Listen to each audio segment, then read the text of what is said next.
My mother has always been, and I thought would always be, my biggest cheerleader.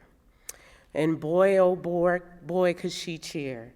She would cheer for her children, her friends' children, the parents on the opposite team's children. She would clap her hands and say, "Run, baby, run," all the while cheering for the enemy. She indeed cheered the loudest for her children. To her, we were the world's perfect children. She knew we were perfect, made sure we knew we were perfect, and encouraged others in knowing that we were perfect.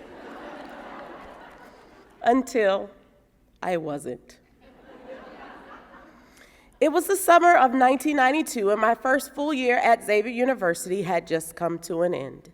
Having gone off to college straight out of the 11th grade, I nor my body was prepared for the party.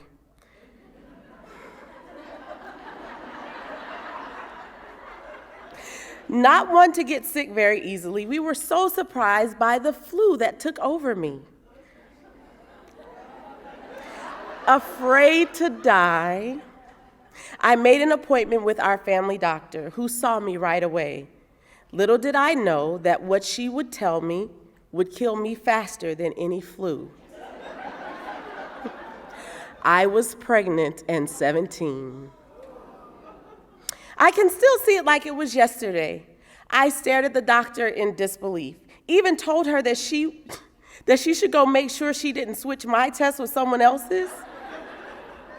She grabbed the tissues and handed them to me before the tears could fall. Why is she giving me Kleenex? I thought. The only one that would be crying here is her when she is embarrassed by her misdiagnosis. Doc, you have to recheck. I don't have sex. She looked at me above her knowing invisible glasses and escorted me out. If there ever was a time I wished I had listened to my mother, this was it. But now I was going to have to listen to my mother. I did the only thing I could think to do. I called my sister and told her she had to help me. We made a plan to tell her together that night. Even repeating the words 23 years later still makes me tremble. My mom stood frozen, holding a huge 3-ring binder that crashed to the floor. Her hands still positioned as if holding a book, she fell to her chair and began to pound the desk, saying, "Why? Why? Why?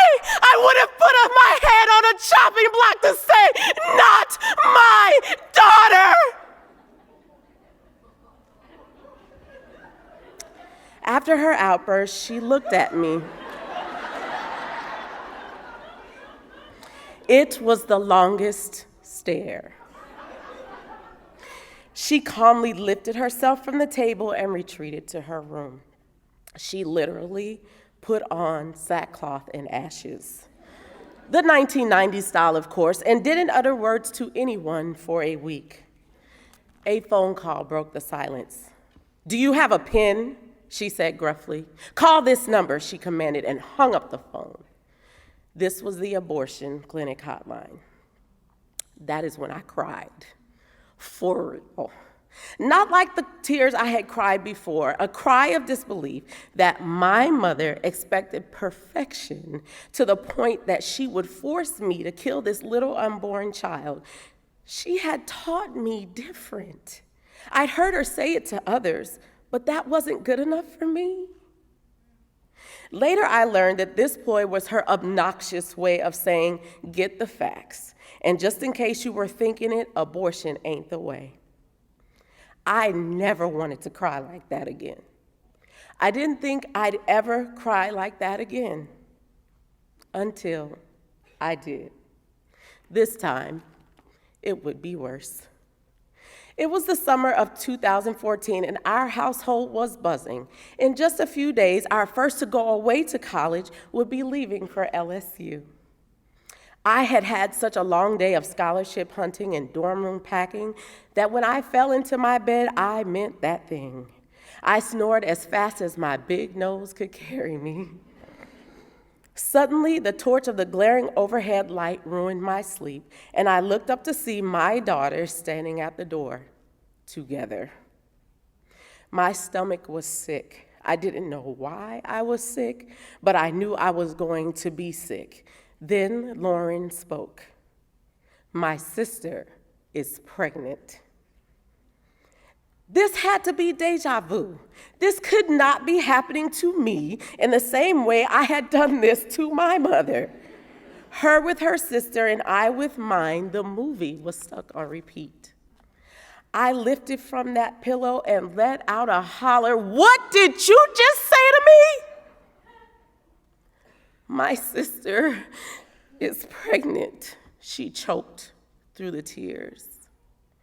And then it happened. I became my mother. I commenced a temper tantrum. I jumped from the bed, banged on the walls, and with breasts swinging themselves out of my clothes, I screamed things at my daughter that would make me ashamed. I did the only thing I knew. I put on sackcloth and ashes. The new millennial style, of course. I called my mother. She had been through this before, and surely she could tell me what to do. I expected that she would cry and be disappointed. When she picked up the phone, I just blurted it out. Brittany is pregnant. I cringed. I waited for the lamentation, and it never came. My mother, the one that made me call the abortion clinic, simply said, Mignon, a baby is not a death sentence. Look at you now. No one says, oh my God, do you remember she had Dylan when she was 18? I wanted her to be angry with me. I wanted her to react, but she didn't. She calmly said, I know how you feel, but now is the time to love your daughter. In fact, a baby is the best of the worst things that could have happened. Later that week in my small group mentors meeting, I let it go. I cried to them and poured out my expressions of grief. Finally, one leaned over, grabbed my hands and said, are you done?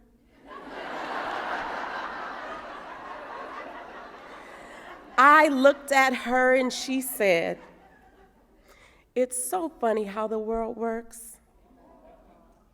My friend was just weeping over her embarrassment and her failed attempts at motherhood last night, just like you did. The difference? Your daughter has created life. My friend's daughter took her own life. In that moment, I cried. I cried for the way I had treated my daughter. I cried for the way I smacked God in the face. He was the creator of life, and none of this was a surprise to him. I wiped my eyes, gathered myself, and got my life. My daughter and I had to prepare to start living. You make this look so easy, Mom, my daughter said later that night. You were a teen mom once, and look how great you turned out. It just gives me hope to know how great I'm going to be. I feel like now I know what I have to become. It was confirmed. She had been listening. On January 14th, 2015, we welcomed that little girl into life.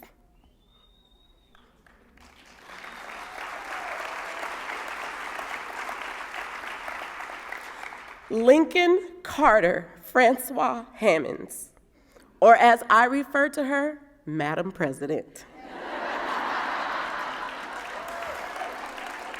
One day she might just change the world. The Lord knows she's already started changing me.